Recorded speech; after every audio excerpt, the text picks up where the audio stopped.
ಕರ್ನಾಟಕ ಗಡಿ ಪ್ರದೇಶ ಅಭಿವೃದ್ಧಿ ಪ್ರಾಧಿಕಾರ, ಕನ್ನಡ ಮತ್ತು ಸಂಸ್ಕೃತಿ ಇಲಾಖೆ ಮತ್ತು ಗುಡ್ಡಾಪುರ ದಾನಮ್ಮದೇವಿ ಟ್ರಸ್ಟ್ ಇವರ ಸಹಯೋಗದಲ್ಲಿ ಕರ್ನಾಟಕ ಸಂಭ್ರಮ ಕಾರ್ಯಕ್ರಮ ಅತ್ಯಂತ ಅದ್ಧೂರಿಯಾಗಿ ಪೂರ್ಣಗೊಂಡಿತು. ಈ ಕಾರ್ಯಕ್ರಮದಲ್ಲಿ ಹಲವಾರು ಗಣ್ಯಮಾನ್ಯರು ಭಾಗಿಯಾಗಿದ್ದರು. ಡೊಳ್ಳು ಕುಣಿತ, ಡೋಲು ವಾದ್ಯಗಳೊಂದಿಗೆ ಶಾಸಕರು ಮುಖ್ಯ ಅತಿಥಿಗಳನ್ನು ಬರಮಾಡಿಕೊಂಡರು. ಈ ಕಾರ್ಯಕ್ರಮವನ್ನು ಉದ್ದೇಶಿಸಿ ನಮ್ಮ ತಾಲೂಕಿನ ಮಾನ್ಯ ಶಾಸಕರಾದಂತಹ ವಿಕ್ರಮ್ ಸಾವಂತ್ ಅವರು ಮಾತನಾಡಿದರು.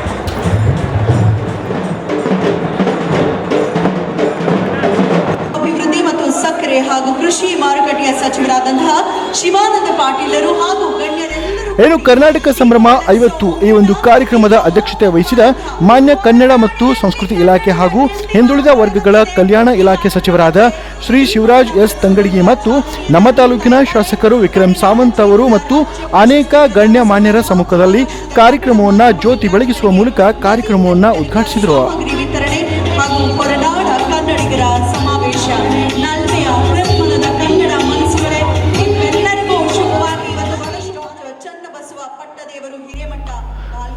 ಈ ಕಾರ್ಯಕ್ರಮದಲ್ಲಿ ಪ್ರಮುಖವಾದ ಘಟ್ಟ ಅಂದರೆ ಅದು ಗಡಿನಾಡ ಚೇತನ ಪುರಸ್ಕಾರ. ಹೌದು, ಬರಗೂರು ರಾಮಚಂದ್ರಪ್ಪ ಅವರ ಸಮಿತಿ ಆಯ್ಕೆ ಮಾಡಿರುವ ಗಡಿನಾಡ ಚೇತನ ಪ್ರಶಸ್ತಿ ಪ್ರದಾನ ಕಾರ್ಯಕ್ರಮವನ್ನು ಮಾಡಲಾಯಿತು.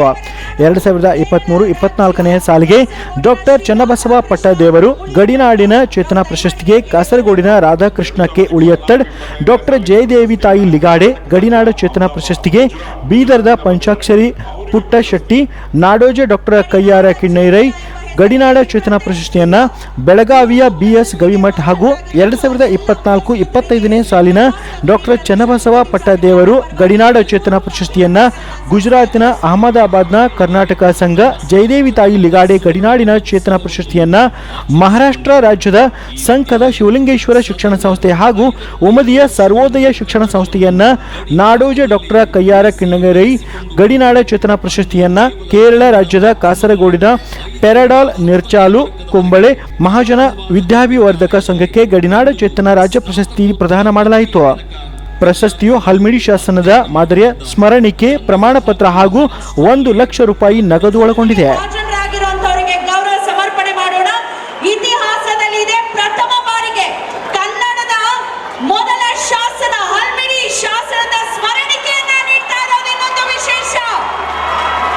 ಅಭಿನಂದನೆಗಳು ಎಲ್ಲರಿಗೂ. ವಿಶೇಷವಾದ ವ್ಯಕ್ತಿಗಳಿಗೆ ವಿಶೇಷವಾದ ಸಂದರ್ಭದಲ್ಲಿ ವಿಶೇಷ ಪ್ರಶಸ್ತಿ ನೀಡಿ ಗೌರವಿಸಲಾಗ್ತಾ ಇದೆ. ಹೃದಯ ತುಂಬಿ ಬರುತ್ತಿದೆ. ಎಲ್ರಿಗೂ ಶುಭವಾಗಿ. ಅವರು ನಮಗೆ ದೊಡ್ಡ ಪ್ರೇರಣೆಯಾಗಿ ನಿಂತಿದ್ದಾರೆ ಎಂದೆನ್ನುತ್ತಾ, ಬಂಧುಗಳೇ, ಖಂಡಿತವಾಗ್ಲೂ ಈ ಹಿರಿಯ ಚೇತನಗಳು ನಾವು ಇಲ್ಲಿರ್ತಕ್ಕಂಥ ಎಲ್ಲ ಕನ್ನಡಿಗರಿಗೆ ಮಾದರಿಯಾಗಿ ಅವರು ಮಾಡಿದಂತಹ ಅಭೂತಪೂರ್ವ ಸಮಾಜಮುಖಿ ಕನ್ನಡಿಗರ ಪರ ಮಾಡಿದಂತಹ ಕೆಲಸಗಳನ್ನು ನಾವೆಲ್ಲರೂ ಸಹ, ಅದರಲ್ಲೂ ಪುಟ್ಟ ಮಕ್ಕಳು ಮರಿಬಾರದು, ಕನ್ನಡದ ಕೆಲಸ ದೇವರ ಕೆಲಸ ಅನ್ನುವಂತಹ ನಿಟ್ಟಿನಲ್ಲಿ ನಾವೆಲ್ಲರೂ ಮುಂದುವರಿಸೋಣ. ಈ ಕಾರ್ಯಕ್ರಮವನ್ನು ಉದ್ದೇಶಿಸಿ ನಮ್ಮ ತಾಲೂಕಿನ ಮಾನ್ಯ ಶಾಸಕರಾದಂತಹ ವಿಕ್ರಮ್ ಸಾವಂತ್ ಅವರು मातनाडिದ್ರು.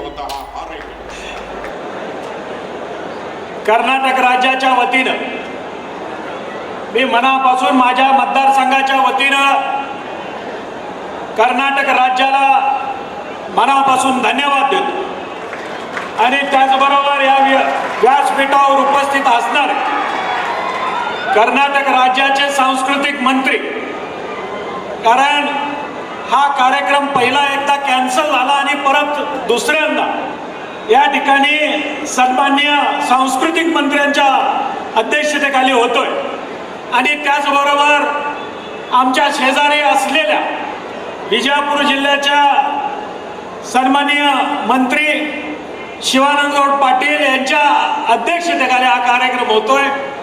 मी मनापासून कर्नाटक राज्याला धन्यवाद देतो, कारण जत मतदारसंघ हा जरी महाराष्ट्रात असला तरी कन्नड भाषिक या ठिकाणी मोठ्या प्रमाणावर या मतदारसंघात आहे आणि त्या निमित्तानं या कन्नड भाषिक लोकांच्यासाठी ज्या पद्धतीनं कन्नड अभिवृद्धी प्राधिकरणाच्या माध्यमातून आज वेगवेगळ्या योजनांच्या माध्यमातून माध्यमिक शाळांना या ठिकाणी मोठ्या प्रमाणावर आतापर्यंत निधी मिळाला आणि त्याचबरोबर त्याचा संयुक्ती आज या ठिकाणी शिक्षण घेणाऱ्या या विद्यार्थ्यांना मोठ्या प्रमाणावर झालेला दिसतो.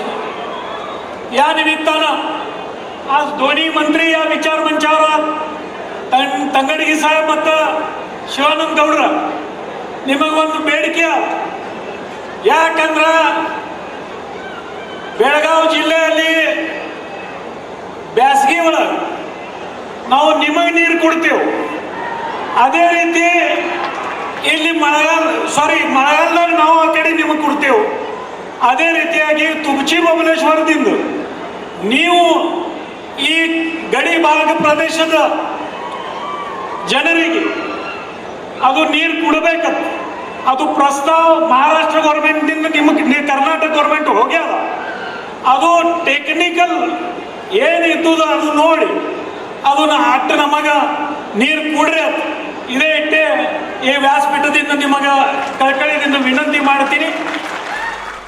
ಇನ್ನು ಈ ಒಂದು ಸಂದರ್ಭದಲ್ಲಿ ನಮ್ಮ ಶಾಸಕರು ಮಾತನಾಡುವಾಗ ನಮ್ಮ ತುಪ್ಚಿ ಬಬಲೇಶ್ವರ ನೀರನ್ನು ನಮಗೆ ಶಾಶ್ವತ ಪರಿಹಾರವಾಗಿ ಮಾಡಿಕೊಡಿ ಅಂತ ಮಾನ್ಯ ಜವಳಿ ಕಬ್ಬು ಅಭಿವೃದ್ಧಿ ಮತ್ತು ಸಕ್ಕರೆ ಹಾಗೂ ಕೃಷಿ ಮಾರುಕಟ್ಟೆ ಸಚಿವರಾದ ಶಿವಾನಂದ ಪಾಟೀಲರಿಗೆ ಮನವಿಯನ್ನ ಕೂಡ ಮಾಡಿದ್ರು.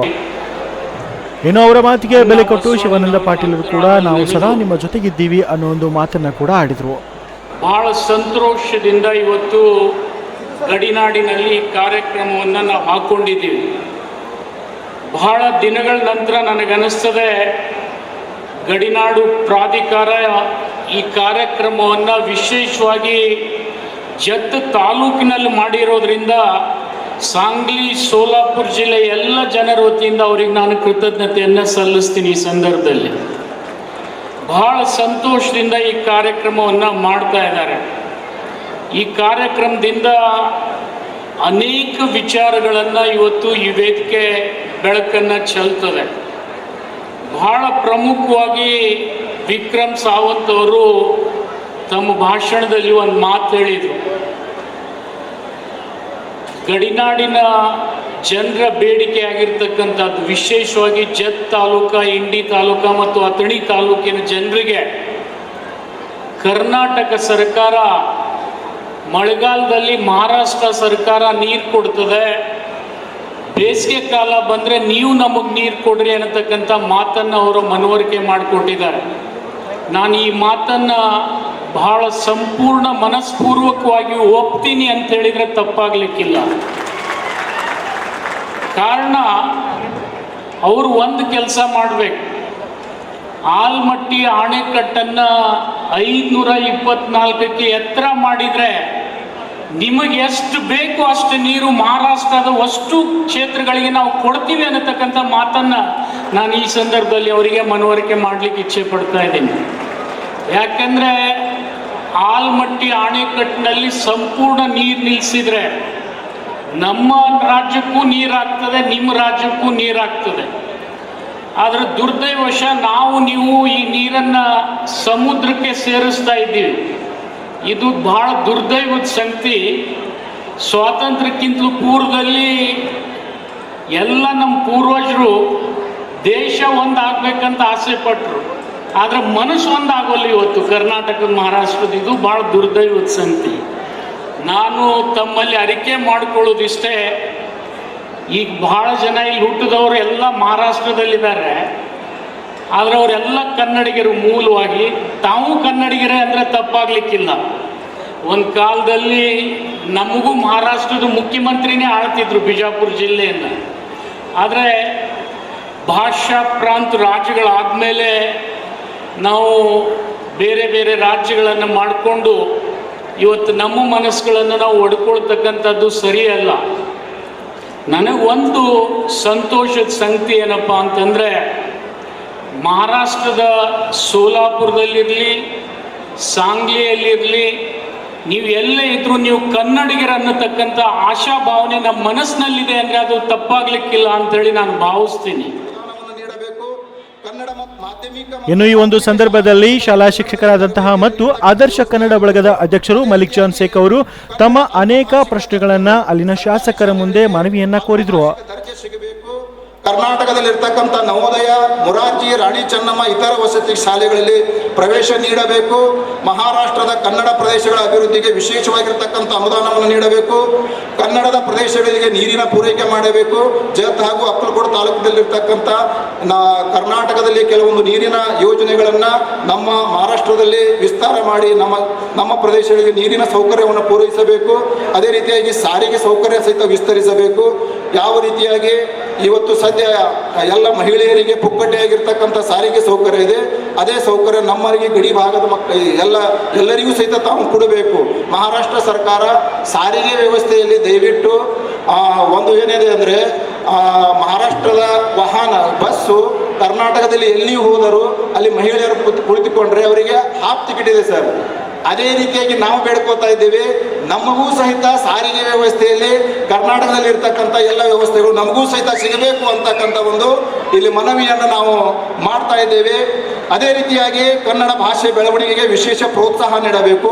ಗಡಿನಾಡ ಉತ್ಸವ, ಸಾಂಸ್ಕೃತಿಕ ಕಾರ್ಯಕ್ರಮ ಸೇರಿದಂತೆ ಕನ್ನಡ ಸಮ್ಮೇಳನಗಳನ್ನು ಹೆಚ್ಚಿನ ಪ್ರಮಾಣದಲ್ಲಿ ಹಮ್ಮಿಕೊಳ್ಳಬೇಕು. ವಿಶೇಷವಾಗಿ ಗ್ರಾಮೀಣ ಭಾಗದ ಕಡೆಗೆ ಗಮನ ಕೊಡಬೇಕು. ಗಡಿ ಭಾಗದಲ್ಲಿ ಕನ್ನಡ ಸಂಸ್ಕೃತಿ, ಕಲೆ, ಸಾಹಿತ್ಯಗಳನ್ನು ಸಂರಕ್ಷಿಸುವವರಿಗೆ ಪ್ರೋತ್ಸಾಹ ಕೊಡಬೇಕು. ಗಡಿನಾಡಿನ ಕವಿ ಮತ್ತು ಲೇಖಕರಿಗೆ ಪುಸ್ತಕ ಪ್ರಕಟಣೆಗೆ ಎಲ್ಲ ರೀತಿಯಿಂದ ತಾವು ಸಹಾಯ ಮತ್ತು ಸಹಕಾರ ಮಾಡಬೇಕು. ಅದೇ ರೀತಿಯಾಗಿ ಕೊನೆಯದಾಗಿ ಕನ್ನಡ ಹೋರಾಟಗಾರರಿಗೆ, ಕನ್ನಡ ಕಲಾವಿದರಿಗೆ, ಹಿರಿಯ ಸಾಹಿತಿಗಳಿಗೆ ಮಾಶಾಸನ ಹಾಗೂ ಪಿಂಚಣಿಯ ವ್ಯವಸ್ಥೆ ಸಹಿತ ತಾವು ಮಾಡಿಕೊಡಬೇಕು ಅಂತಕ್ಕಂಥ ಈ ಹಲವು ಸಮಸ್ಯೆಗಳು ನಮ್ಮ ಇಲ್ಲಿ ಹಲವಾರು ಸಮಸ್ಯೆಗಳಿವೆ. ದಯವಿಟ್ಟು ತಾವು ನಮ್ಮ ಎಲ್ಲ ಸಮಸ್ಯೆಗಳನ್ನು ಸನ್ಮಾನ್ಯ ಮುಖ್ಯಮಂತ್ರಿಯವರ ಗಮನಕ್ಕೆ ತಂದು ನಾವು ಎಲ್ಲ ಮಹಾರಾಷ್ಟ್ರ ಕನ್ನಡಿಗರು ತಮ್ಮಲ್ಲಿ ಬೇಡಿಕೊಳ್ತಾ ಇದ್ದೇವೆ. ಈ ಕಾರ್ಯಕ್ರಮದ ಮುಖಾಂತರ ದಯವಿಟ್ಟು ತಾವು ನಮ್ಮ ಸಮಸ್ಯೆಗಳನ್ನು ಬಗೆಹರಿಸ್ತೀರಿ ಅಂತಕ್ಕಂಥ ಒಂದು ಆಸೆಯನ್ನಿಟ್ಟುಕೊಂಡು ಇವತ್ತು ನಾವು ತಮಗೆ ಈ ಮನವಿಯನ್ನೇ ಸಲ್ಲಿಸ್ತಾ ಇದ್ದೇವೆ. ಎಲ್ಲರಿಗೂ ನಮಸ್ಕಾರ. ಹಿಂದುಳಿದ ವರ್ಗಗಳ ಕಲ್ಯಾಣ ಇನ್ನು ಈ ಕರ್ನಾಟಕ ಸಂಭ್ರಮ ಕಾರ್ಯಕ್ರಮ ಮತ್ತು ಇಲ್ಲಿ ಜತ್ ತಾಲೂಕಿನ ಅನೇಕ ಸಮಸ್ಯೆಗಳನ್ನು ಆಲಿಸಿದ ಮಾನ್ಯ ಕನ್ನಡ ಮತ್ತು ಸಂಸ್ಕೃತಿ ಇಲಾಖೆ ಹಾಗೂ ಹಿಂದುಳಿದ ವರ್ಗಗಳ ಕಲ್ಯಾಣ ಇಲಾಖೆ ಸಚಿವರಾದಂತಹ ಶಿವರಾಜ್ ಎಸ್ ತಂಗಡಿಗೆ ಅವರು ಇಲ್ಲಿನ ಅನೇಕ ವಿಚಾರಗಳಿಗೆ ಮತ್ತು ಸಮಸ್ಯೆಗಳಿಗಾಗಿ ಸ್ಪಂದಿಸುವುದಾಗಿ ಅವರು ಭರವಸೆಯ ಮಾತುಗಳನ್ನು ಕೂಡ ಆಡಿದರು. ಬಂಧುಗಳೇ, ಇದು ಬಹಳ ವಿಶೇಷವಾದಂಥ ಕಾರ್ಯಕ್ರಮ. ಏನು ವಿಶೇಷವಾದಂಥ ಕಾರ್ಯಕ್ರಮ ಅಂದ್ರೆ ನನಗನ್ಸಿದ ಮಟ್ಟಿಗೆ ಇಲ್ಲಿವರೆಗೂ ಗಡಿ ಭಾಗದೊಳಗೆ ಇಂಥ ದೊಡ್ಡ ಕಾರ್ಯಕ್ರಮ ನನಗನ್ಸಿದ ಮಟ್ಟಿಗೆ ರಾಜ್ಯದೊಳಗ ಮೊಟ್ಟ ಮೊದಲನೇ ಕಾರ್ಯಕ್ರಮ ಅಂತ ನಾನು ಹೆಮ್ಮೆಯಿಂದ ಹೇಳುವಂತ ಕೆಲಸವನ್ನು ಮಾಡ್ತೀನಿ. ನಾನು ಅದಕ್ಕೆ ಸೋಮಣ್ಣ ಬೇರ್ಮರಿಗೆ ಅಭಿನಂದನೆಗಳನ್ನು ಹೇಳಲಿಕ್ಕೆ ಇಷ್ಟಪಡ್ತೀನಿ. ಕರ್ನಾಟಕ ಅಂತ ಹೆಸರಿಟ್ಟು 50 ವರ್ಷ ಆಯ್ತು. ಮೊದಲಿದು ಮೈಸೂರು ರಾಜ್ಯ ಅಂತ ಇತ್ತು ನಮ್ಮ ಕರ್ನಾಟಕಕ್ಕೆ.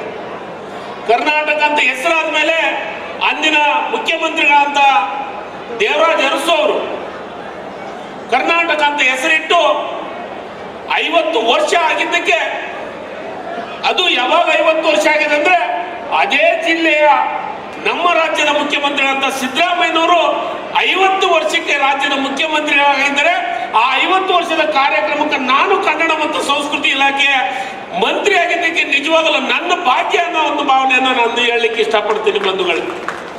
ಇವತ್ತು ನಾವು ಅದಕ್ಕೆ 50 ವರ್ಷ ಆಯ್ತು ಕರ್ನಾಟಕದೊಳಗ ಕನ್ನಡ ಸಂಸ್ಕೃತಿ, ನಮ್ಮ ಸಾಹಿತ್ಯ, ಕಲೆ ಎಲ್ಲವನ್ನ ಗುರುತಿಸಬೇಕು. ಸಾಹಿತಿಗಳು ತಮ್ಮದೇ ಆದಂತ ಒಂದು ಯೋಜನೆಗಳನ್ನ ನಮ್ಮ ಸರ್ಕಾರಕ್ಕೆ ಒಂದೊಂದು ವಿಚಾರವನ್ನ ಹಂಚ್ಕೋಬೇಕನ್ನೋ ದೃಷ್ಟಿಕೋನವನ್ನು ಇಟ್ಕೊಂಡು ನಾವು 4 ಕಾರ್ಯಕ್ರಮಗಳನ್ನು ಮಾಡ್ತಾ ಇದ್ದೀವಿ. ಮೊದಲನೇ ಕಾರ್ಯಕ್ರಮ ಮೈಸೂರೊಳಗೆ ಮಾಡಿದ್ದೀವಿ. ಈ ರಾಜ್ಯದೊಳಗ ಸಾಹಿತಿಗಳು ತಮ್ಮದೇ ಆದಂತ ಕಲ್ಪನೆಯನ್ನು ಇಟ್ಕೊಂಡಿರ್ತಾರೆ. ಸಾಹಿತಿಗಳು, ಕಲಾವಿದರು, ಅಕಾಡೆಮಿ ಅಧ್ಯಕ್ಷರು ತಮ್ಮ ಎಲ್ಲರಿಗೆ ಮುಕ್ತ ಅವಕಾಶವನ್ನು ಕೊಟ್ಟು ಗೋಷ್ಠಿಗಳ ಮುಖಾಂತರ ಮತ್ತೆ ಏನು ಅಭಿವೃದ್ಧಿ ಮಾಡಬೇಕಾಗಿದೆ, ಮತ್ತೆ ಏನು ಸಂದೇಶ ಕೊಡ್ಬೇಕಂತಂದು ಮೈಸೂರದೊಳಗೆ ಚಿಂತನಾ ಸಮಾವೇಶವನ್ನ ಮಾಡಿದ್ವಿ. ಅದಾದ್ಮೇಲೆ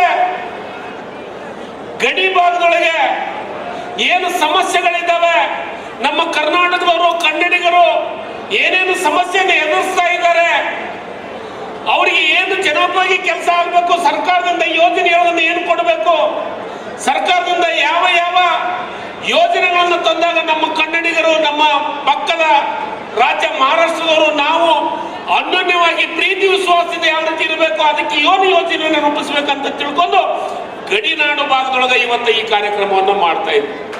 ಅದಕ್ಕೆ ಈ ಗಡಿನಾಡು ಭಾಗದ ಸಮಸ್ಯೆಗಳು ಕಾರ್ಯಕ್ರಮದ ಮುಖಾಂತರ ಇವತ್ತ ಕುಡಿ ನೀರಿನ ಏನೋ ವಿಚಾರವನ್ನು ಪ್ರಸ್ತಾಪ ಮಾಡಿದ್ರು, ಅದನ್ನು ಸರ್ಕಾರದ ಗಮನಕ್ಕೆ ತರುವಂತ ಕೆಲಸವನ್ನು ನಿಶ್ಚಿತವಾಗ್ಲೂ ನಾವು ಮಾಡ್ತೀವಿ. ಯಾಕೆಂದ್ರೆ ಅವರು ಮಹಾರಾಷ್ಟ್ರದಾಗಿದ್ರು, ಕರ್ನಾಟಕದವರೇ, ಕನ್ನಡಿಗರೇ, ಅವರ ಒಂದು ವಿಶ್ವಾಸ ಕಳಿಸ್ಬೇಕಾಗಿದೆ. ನನಗೆ ಈಗ ತಾನೇ ಒಂದು ಮಾತನ್ನು ಹೇಳಿದ್ರು ಸೋಮಣ್ಣ ಬೇವನಮರದು, ಕರ್ನಾಟಕದ ಗಾಡಿ ಇಲ್ಲಿಗೆ ಬರ್ತಾವು, ಅಲ್ಲಿ ಬಂದು ನಿಂತು ಅಲ್ಲಿಂದ ನಮ್ಮ ಮಕ್ಕಳು ನಡ್ಕೊಂತ ಬರೋಂಥ ಪರಿಸ್ಥಿತಿ ಆಗಿದೆ ಅಂತ ನಮ್ಮ ಮಾತನ್ನು ಹೇಳಿದ್ರು. ಇವನ್ನೆಲ್ಲ ಸಮಸ್ಯೆಗಳನ್ನ ಒಂದು ಪಟ್ಟಿಯನ್ನು ಮಾಡಿ ಈಗಾಗಲೇ ನಮ್ಮ ಮಿತ್ರರು ನನಗೆ ಸಲ್ಲಿಸಿದ್ದಾರೆ. ಅದಕ್ಕೆ ಇನ್ನೂ ಮೂಲಭೂತವಾಗಿ ನಿಜವಾಗಲೂ ಸಮಸ್ಯೆಗಳನ್ನು ಇರುವಂಥದ್ದನ್ನ ಬಗ್ಗೆ ಸಾಮಂತ್, ನಮ್ಮ ವಿಕ್ರಮ್ ಸಿಂಗ್ ಸಾಮಂತ್ ಅವರು ನಮಗೆ ಕೊಟ್ಟಿದ್ದಾರೆ ನನಗೆ. ಅದನ್ನು ನಾನು ಮತ್ತು ಶಿವಾನಂದ ಪಾಟೀಲ್ ಸಾಹೇಬ್ರು ಎಲ್ಲರೂ ಸೇರಿ ಮುಖ್ಯಮಂತ್ರಿಗಳ ಗಮನ ಹರಿಸುವಂತ ಕೆಲಸವನ್ನು ನಿಶ್ಚಿತವಾಗ್ಲೂ ನಾವು ಮಾಡ್ತೀವಿ ಅನ್ನೋ ಮಾತನ್ನು ಇಲ್ಲಿ ಹೇಳಿಕ್ಕೆ ಇಷ್ಟಪಡ್ತೀನಿ ಬಂಧುಗಳು. ಒಟ್ಟಾರೆಯಾಗಿ ಕರ್ನಾಟಕ ಸಂಭ್ರಮ ಕಾರ್ಯಕ್ರಮ ಅಚ್ಚುಕಟ್ಟಾಗಿ ಪೂರ್ಣಗೊಂಡಿತು. ಈ ಕಾರ್ಯಕ್ರಮಕ್ಕೆ ಜತ ತಾಲೂಕಿನ ಜನ ಅಷ್ಟೇ ಅಲ್ಲದೆ ಬೇರೆ ಬೇರೆ ತಾಲೂಕಿನಿಂದಲೂ ಚಿಕ್ಕ ಮಕ್ಕಳು, ಶಾಲಾ ಮಕ್ಕಳು, ಮಹಿಳೆಯರು ಎಲ್ಲರೂ ಭಾಗಿಯಾಗಿ ಕಾರ್ಯಕ್ರಮವನ್ನು ಯಶಸ್ವಿಗೊಳಿಸಿದರು. ಇನ್ನು ಈ ಕಾರ್ಯಕ್ರಮದಲ್ಲಿ ಕರ್ನಾಟಕದ ಬೇರೆ ಬೇರೆ ಜಿಲ್ಲೆಗಳಿಂದ ವಿವಿಧ ಜನಪದ ತಂಡಗಳು, ಯಕ್ಷಗಾನ, ಸಂಗೀತ ಕಟ್ಟೆ, ಹಾಸ್ಯ ಕಾರ್ಯಕ್ರಮಗಳು ಹೀಗೆ 10 ಕಾರ್ಯಕ್ರಮಗಳು ಬಂದಂತಹ ಕನ್ನಡ ಪ್ರೇಮಿಗಳ ಮನಗೆದ್ದವು. ಇನ್ನು ಈ ಕಾರ್ಯಕ್ರಮಕ್ಕೆ ಮೂಲ ಕಾರಣಿಗರಾದ ಕರ್ನಾಟಕದ ಗಡಿ ಪ್ರದೇಶ ಅಭಿವೃದ್ಧಿ ಪ್ರಾಧಿಕಾರದ ಅಧ್ಯಕ್ಷರಾದ ಶ್ರೀ ಸೋಮಣ್ಣ ಬೇವಿನಮರದ ಮತ್ತು ಪ್ರಕಾಶ ಮತ್ತಿಹಳ್ಳಿಯವರು ಕಾರ್ಯಕ್ರಮದಲ್ಲಿ ಊಟೋಪಚಾರ ಹಿಡಿದು ಯಾವುದೇ ಕಪ್ಪು ಚುಕ್ಕಿ ಇಲ್ಲದ ಹಾಗೆ ಕಾರ್ಯಕ್ರಮವನ್ನು ಯಶಸ್ವಿಗೊಳಿಸಿದರು. ಒಟ್ಟಿನಲ್ಲಿ ಇಂತಹ ಪವಿತ್ರ ಸುಕ್ಷೇತ್ರ ದಾನಮ್ಮ ದೇವಿ ಸನ್ನಿಧಾನದಲ್ಲಿ ನಡೆದ ಕಾರ್ಯಕ್ರಮ ಮತ್ತು ಗಡಿ ಭಾಗದ ಕನ್ನಡಿಗರಿಗೆ ನೀಡಿದ ಆಶ್ವಾಸನೆಗಳು ಸುಳ್ಳಾಗದಿರಲಿ ಅನ್ನೋದೇ ನಮ್ಮೆಲ್ಲರ ಆಶಯ.